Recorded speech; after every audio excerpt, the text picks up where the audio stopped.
It's hard to believe that I've been around for nearly 6 decades. And for over 4 of them, I have been working, I've been leading, and I've been growing. I've learned a thing or two along the way.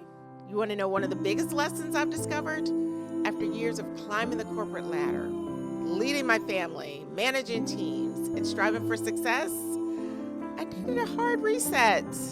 So for nearly 40 days, 38 to be exact, I unplugged. I stepped back, I reconnected with my purpose, and I reimagined what life and leadership could actually look like for the remainder of my time as a leader. The time of unplugging sparked this very important conversation, one that I want to have with you. I'm Kelley Cornish, and this is Life and Leadership Unplugged. Let's dive in. Hi, Kelley. It is so good to see you. I'm so excited about this conversation with you. As I was saying earlier, how I hold you in such high regard. You, to me, are the personification of leadership, of servant leadership, of authentic leadership. And so to be able to be in conversation with you today about leadership for your new podcast is really a true honor and pleasure. And I'm just really excited to have this conversation with you.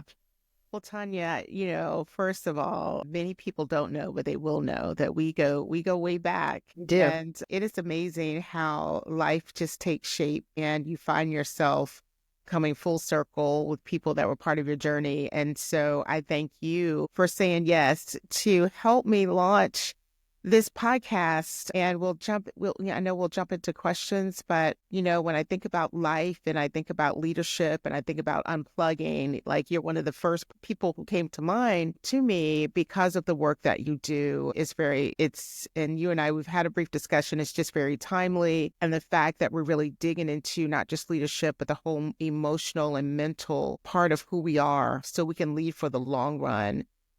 Is just so important. So thank you for saying yes. Yes. To my very first podcast. I'm so excited. So excited. And so I think with that, I think it's a perfect kind of segue into the first question of why. Like, why start Life and Leadership Unplugged? You have had an incredible career. You're in the midst of an incredible career. So why launch this podcast now? What drove you to do this now?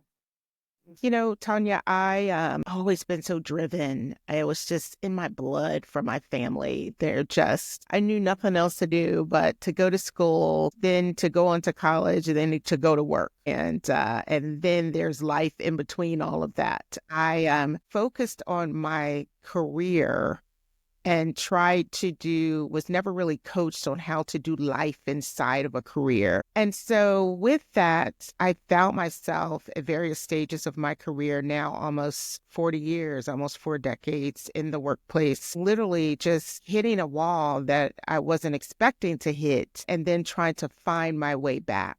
And like no other, it was no different with my most recent, I would say, just huge curveball that hit me in 2024, beginning in the middle of 2024, just found myself once again in an amazing job. All of my jobs have been incredible, absolutely incredible. I wouldn't do anything differently in my career. But in the life portion of that, I found myself once again hitting a wall and then having to stop and pause to pick up the pieces while simultaneously I thought trying to lead an organization. And then I learned very quickly that I couldn't do both. The older I get and the more heart-wrenching the situation becomes, you have to check out. You have to check out either proactively or reactively. It will happen for you. And so that was after a call after a conversation with my leader.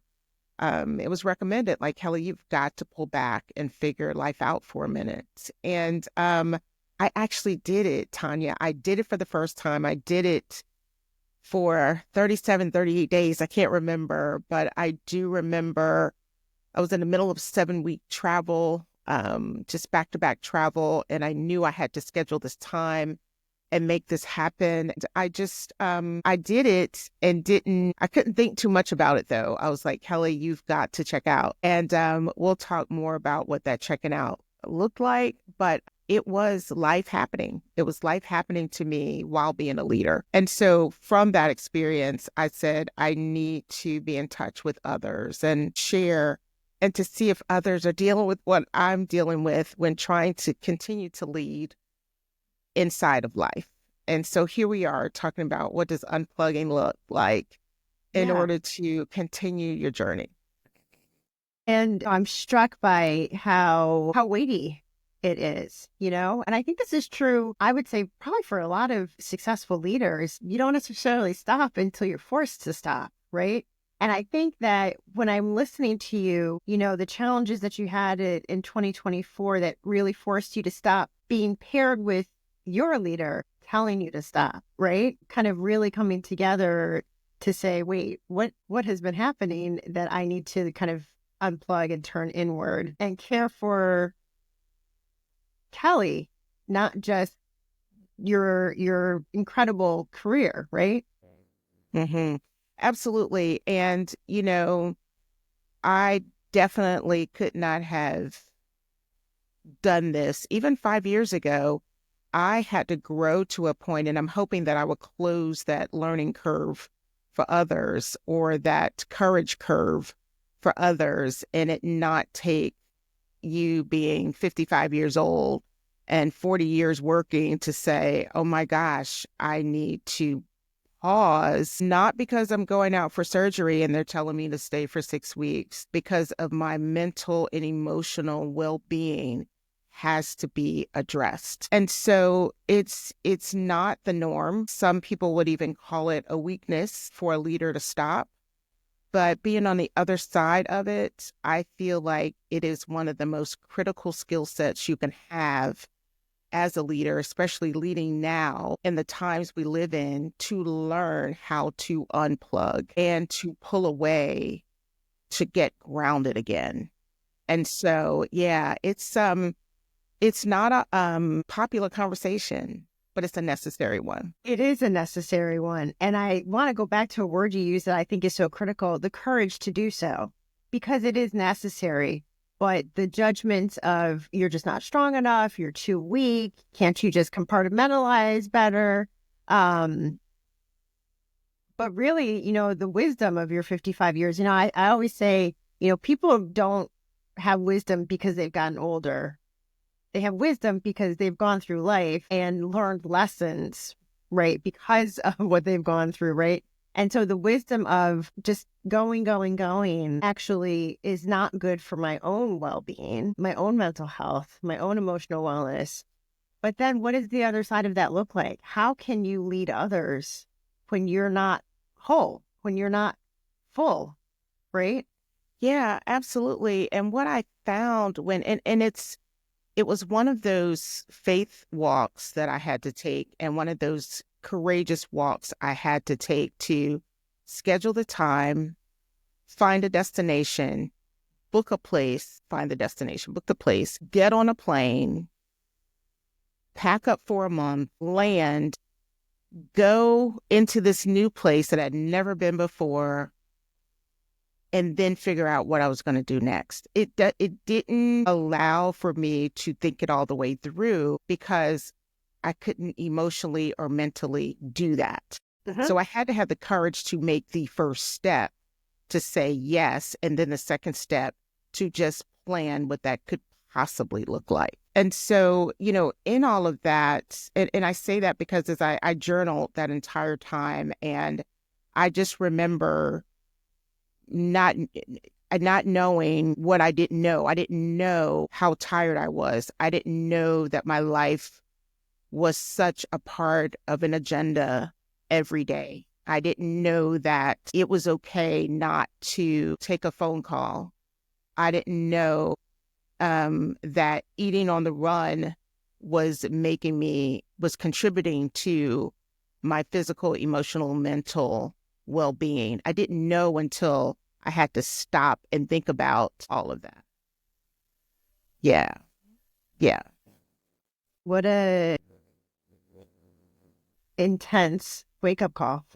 hmm Very much so. And I think our lives are so scheduled And I thought they were scheduled when I had two young boys. I thought it was scheduled then, but it was their schedule. So, you get them, they're grown, they're doing life and living their best life. And then I jumped back into a schedule of, family, extended family, but never was anything scheduled for just Kelley to just be.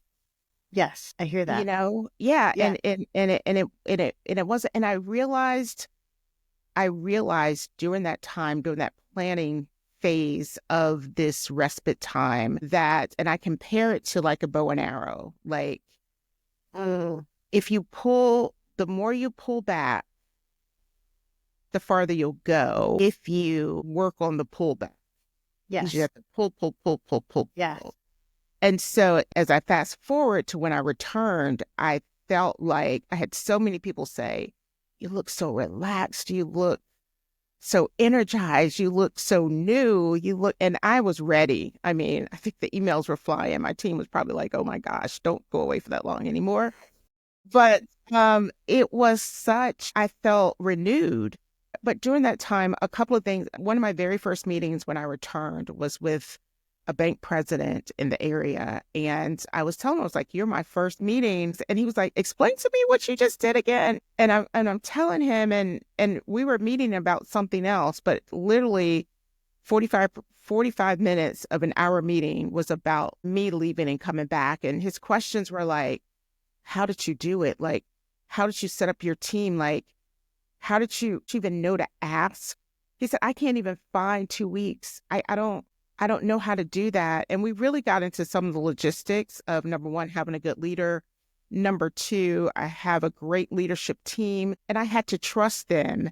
So they Mm, divvied up the weeks and checked in with me. And when I say I went away, I know I am the CEO of an organization. So you cannot totally disappear and go to an island. You may want to. However, for me, it was not being on calls, not being in meetings, not track. Like, I just needed that. So what that left me was I was always available to my chairman and always available to the board of directors if needed. And I would say I may have had one or two touch points the entire 38 days. And I was just going so, to ask. yeah, it was the respect of the time, and like, she's valuable and we have got to show her that. Inside of that, my team took a reset as well around the holiday. It was July, so we closed the offices for about 10 days. Mm, And they even came back refreshed. And I'll tell you, Tonya, because I've had such a pretty incredible career leading, I had in my mental notes, I would say, if I was ever a leader, this is what I would do. And I would incorporate time for them to breathe and let our clients and customers know we need a reset. And during that reset, I had some aside reading for them, but I said, I need for you to go and be mm-hmm. so we can come back and just knock the last 6 months out of the park, Right. for the year. And so we did a survey with them to see how they felt about it. And they felt just like I did. They didn't have as much time, but just in that time of knowing that they weren't going to get an email, they weren't going to, because everyone else was shut down too within our circle. And so it's just something about it as a leader when you think about how can you be impactful and what's in your control and what's not. And that's priceless. You can pay someone millions of dollars, but if they're running 24/7 and they can't enjoy the money that Yes. they make, then Yes. Then you know why are what I we mean? doing it? Why are we doing Right. this? Yeah. Right. Yeah. And I think for leaders who struggle with how do I make this happen, or can I even make this happen? Sometimes I think the hook is what you said, Kelley. You actually will come back more ready to go. You're going to come back, you know, a lot more productive because your mind will have been clear. And so sometimes if you can't take the courage to do it for yourself, you might do it for the work. You might do it for your team. You might do it because I want to demonstrate good leadership, which means, to your point, like I need to pull back so that we can go further together, right? Mm-hmm. Something else you said with your leader, like kind of making the time for you, and I'm also thinking of how radical it was for you to make time for yourself in ways that I know you do for everybody else. But when Mm-hmm. you're the leader, everybody looks to you for everything, which is a weighty load. Daunting. It really, it It is. really is. It is. And so what I think I just want to emphasize, like deciding that you, and maybe it wasn't conscious, maybe this is my question, if it was kind of out of your hands from desperation of having to stop. Yeah, I'll say something again that's not as popular to share, but we build these careers and that's what people see. They see you on LinkedIn, they see you in your posts, they see you doing that part of your life. But for me, the hits that I've always taken have been in my personal life. I was thrown a curveball in early 2024, kind of saw it coming, but my now ex-husband said that he wanted a divorce and it wasn't part of the plan. It wasn't part of the plan. And, people deal with those things, but I think for me to have um, dealt with it when I thought that I knew I was at the pinnacle of my career, that's the last thing I thought I was going to have to deal with. And so it set me down because my whole future in my personal life was now tossed upside down. And I thought that I could deal with it and do the work, but I couldn't. I realized I needed to be away, to be around people who knew me, who knew Kelley outside of, being on all the time. I needed to be around friends. I needed to be around family. I needed to be around people that could pour into me and I didn't have to pour back. And I just needed time to begin the healing process. And I could not do that being on a plane every week. I could not do that having to show up for 30 something other people every day. And I had to do it for a couple of reasons, for my well-being and also not to come out of the other side of that bitter, because I did not have time to be bitter, because I have an assignment that I'm called to do, that in that assignment, I need to have a full heart to do it. Said so much.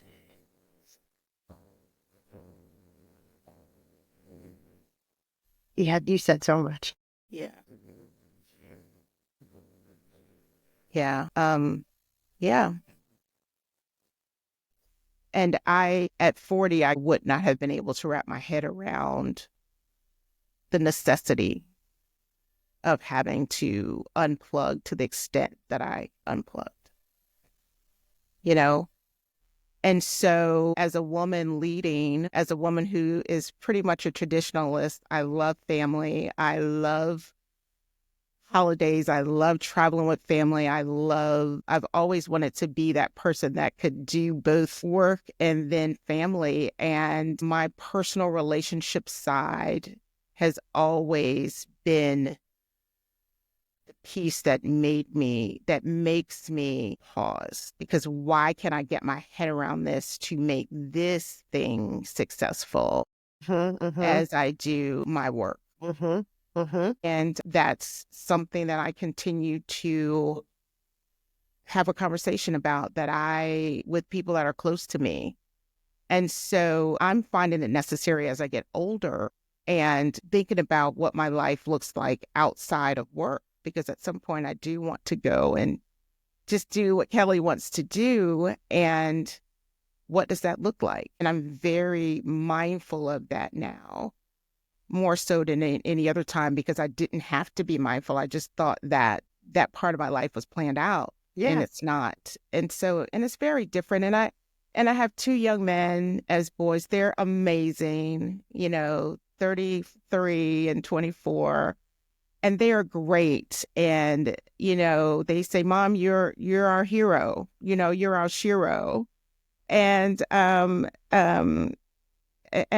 and I don't want them to be concerned about me because I want them to live their lives. I understand that. You know what I mean? And I so do. there's that weight that I have to figure out. And so, I share that in full transparency to say, as leaders, we're all struggling with a thing or two or three that's outside of the purview of our Mm-hmm. day-to-day job. Mm-hmm. It could be a health issue. It could be an issue with a child. It could be your own personal health. It could be something. But we have to, the older you get and the more you decide that leadership is my call, another skill set you're going to have to acquire if you want to have a healthy ending is to unplug. You've Yeah. got to figure out. So I want that to, like, when they have, when they list all these job qualifications for a job description, the ability to unplug. I need to turn that into a new skill set. I like that. I like that. And tell me, what does that mean? Yes. Yeah. And also the willingness to learn it, right? Because just like you've said, like this isn't a skill set that you had until you had to create it, right? And cultivate it. But there's some people who don't want to.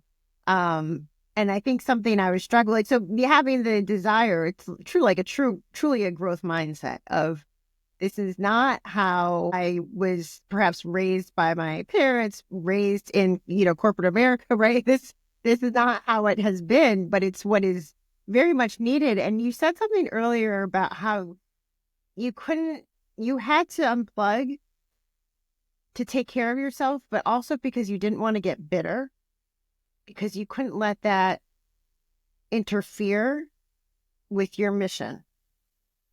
So could you just say a little bit more about that? A little bit more about like, what is your mission that you are so driven that you did the unthinkable, which is took more than a month off, right? To tend to Kelley, the person, not the leader. Yeah. Tonya, every role that I've had in my career, after about two or three different assignments, I realized, like, Kelley, there's a call in your life to be in positions that will help wherever you are and the people that that organization serves better. Your role is to transform, it is to build an infrastructure that can produce transformative work. Mm. Every role that I've had, it has been around transformation. It has been around what can we do? What resources can we bring to the table to make this community better, to make this situation better, to think differently about problem solving that will have a huge impact for generations to come. That is very weighty work. That is, as many people say, that's heart work, because I can learn the skill sets. I've been to the Harvards and to the Cornells and to the this and that. I can learn a strategy. I can write a strategy, but to bring it to life, to bring in your heart has to be in it. I've also had to make a very tough decision starting early in my career, my mid-30s. I am called. My faith is strong. I am a woman of faith. I believe we've been placed here to make a difference, and we all have an assignment and a purpose. And sometimes that assignment doesn't align with the decisions I've made personally or people that are in my life personally. Yeah. And then I have to stick with God and say, I'm in it. I said yes to you. And I have to trust you to place me in environments with people that are around me in my work and in my personal life that will allow me to do and be okay with me doing what you've called me to do. May even say more than okay, but like encouraging, supportive, Encouraging, biggest supporting, not cheerleader. tolerate it, but Right, support it. right. Not, and there are a lot of people that say they're with you because they see the glam and the glitz and the benefits, But when they realize that there are a lot of sleepless nights, there are a lot of times when you have nothing left to give outside of a work day, that your schedule is not your own for the most part of it. So you have to be mindful of how you carve out your space and unplug. But that's the definition of saying yes to a call and to a purpose. And you literally have to die to self. And people think they want to be a part of that until they realize what it takes to be a part of that. And that's the hurtful part that I've had to deal with over the years, is trying to trust in that space, but see it sooner rather than later that they didn't know that this was the assignment. And that you were following your assignment. And I was following my assignment. Yeah. Yeah. So, but I'm still here and I love what I do. And I want others to understand how you unplug inside of an assignment. You know, when you say that, I think I was surprised as you were talking earlier. You found a destination and you booked a trip and you figured it out once you went there. And so, which was surprising, like pleasantly surprising to me. I don't know that I realized, I knew that you had traveled, but I don't think I realized you had taken most of your time away.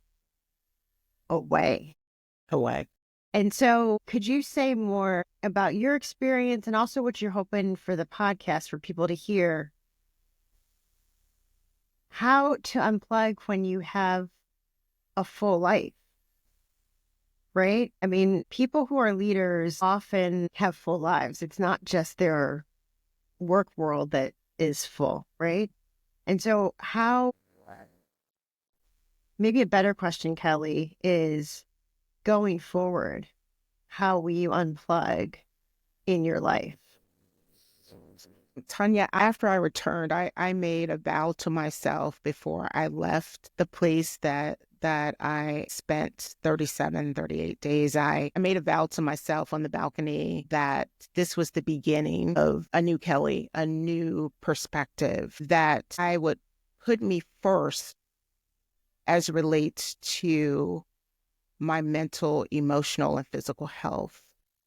And when I made that declaration, I realized then I needed to put, like anything else, you have a vision, you have to put a mission and objectives with it.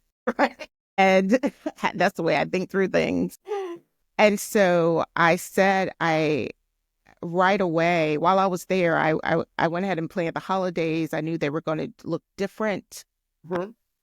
I'm a holiday person. I'm a Christmas person. I mean, I love it. And I knew that my family dynamic was going to look totally different. And that was something I was going to have to process. So I built in time to do that. I built in time to figure out what it was going to look like. Like I put the big rocks in front of me.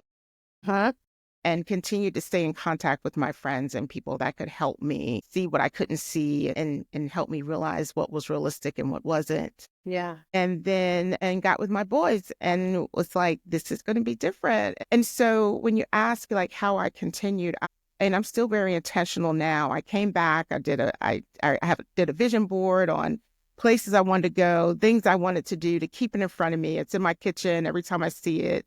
I said, so I had to be fit, and I still have to be so intentional about doing it. With the team, I came back, we put a reset time for the holidays on the calendar. People knew when they were going to be off. They could plan time with their families. And we've done it again for 2025 as we go into July. Like, I had to think about the things were in my control to organize around. Mm-hmm. And that's what I've done. And so I don't know if I'll be able to take another 30 days or 30 plus days, but I build it in every week. I build it in, I go to dinner a lot by myself. I'll go to the movies by myself. I'm enjoying me. And I know that's not everybody's situation. They have families, they have a spouse, they have children, but it's in the little things. If Agreed. It's taking a day off from work and just going somewhere and looking at nature, That it's the little things, Tanya. It's like the little, I'm realizing, just when no one's in the house, burn a candle and just sit in total, quiet. I will say something else I did that was pretty radical. I stopped watching television in June for about 6 months and literally just came back around the holidays because I love holiday shows. I only do the things that excite me. I don't watch news. I Yeah. don't watch talk shows. I don't watch, I don't watch anything that will bring a depressive element Uh-huh. Uh-huh. to my life. And so those are things you can control, Sure. Yeah. So that's what I've been doing. I love that. And I think those are really great. I heard you at the beginning wanting to share lessons for other people too, right? As you're telling your story. But the big 30-day unplug and then the taking a walk, the watching TV that you were enjoying, you're not checking out, right? And scrolling or watching TV for 5 hours, but what did you just watch? The intentionality of it. Yeah. Yeah. Yeah. Very intentional. And I have friends that say, well, what do you do if you don't watch television? It was great. When I was away, I cooked all the time Mm. and I wanted healthy food. I travel so much. So airport food, restaurants were just a thing. And I remember going to the grocery store for the first time, buying whatever I wanted and cooking really healthy meals, just enjoying them, watching how I ate, watching how I took my vitamins, watching like just my health, Yeah. my overall health. And I felt good. I wore no makeup for a month. It was amazing. Like it was just my skin could breathe. Like, Yeah.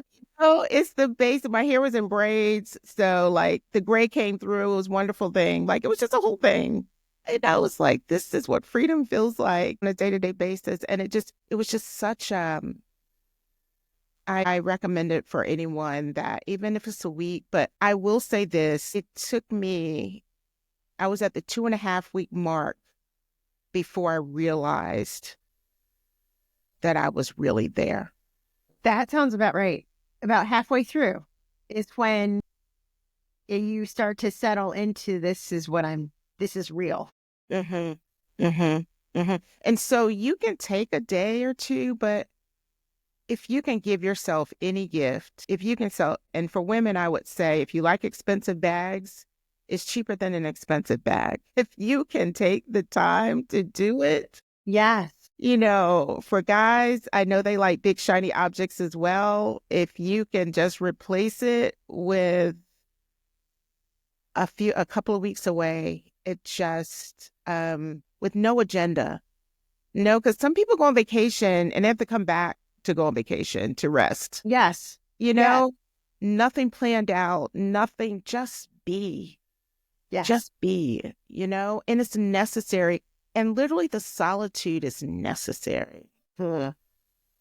It's just necessary.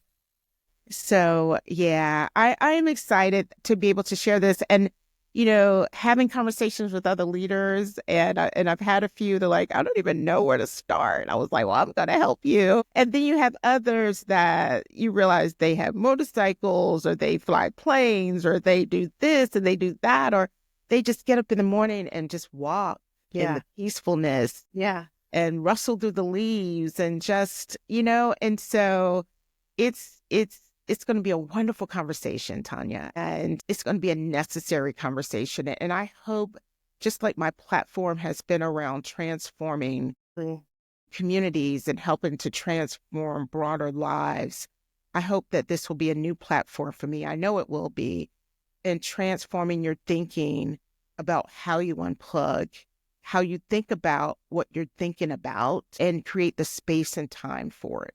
Yes. So yeah, that's my desire.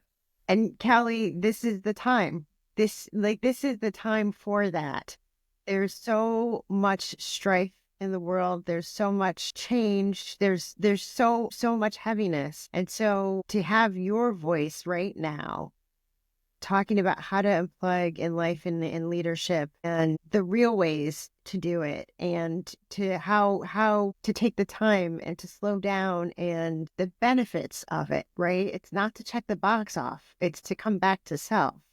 And so I think to have that through your lens and perspective is really what's needed right now. Really what's needed Thank right now. you, Tonya. Thank you. And, having this conversation with you has just been a type of unplugging. It's just very relaxing, which also, it brings in, who you're surrounded with, who's in your circle makes such a difference. Who can speak into your life? Who is positive? I only want to talk to people that see a glass as half full instead of half empty. My spirit can't carry Yes, the weight of negativity. I understand that. And so thank you for your positivity and for your demeanor and for the work that you've been called to do, to have these conversations with people to kind of get them back on track. And Okay. so it has just been a gift. Thank you. Thank you. Thank you. May I share my hope for you, my wish for you? Yes, yes, yes, please do. My hope for you, Kelley, is that you embody the peace within that you radiate to others. That's my hope for you. Thank you, Tonya. And I'm trying not to cry. That is so well said and so necessary. And in that, my hope for you, Tonya, as you continue to be just a wonderful presence in the lives of people, that you continue to have the strength and the discernment and the wisdom that you need to do the work that you have been called to do around emotional well-being and mental well-being. And my hope for you also is that you know that you are making a difference. So continue to know that, breathe that, think on that, and you bring hope to people. So with that, I thank you, and thank you for being the one to interview me. It's great to want to interview someone, but when you're on the other side and as the host being interviewed, thank you. Thank you. It's a gift to me. You're welcome. Thank you for the invitation. Absolutely.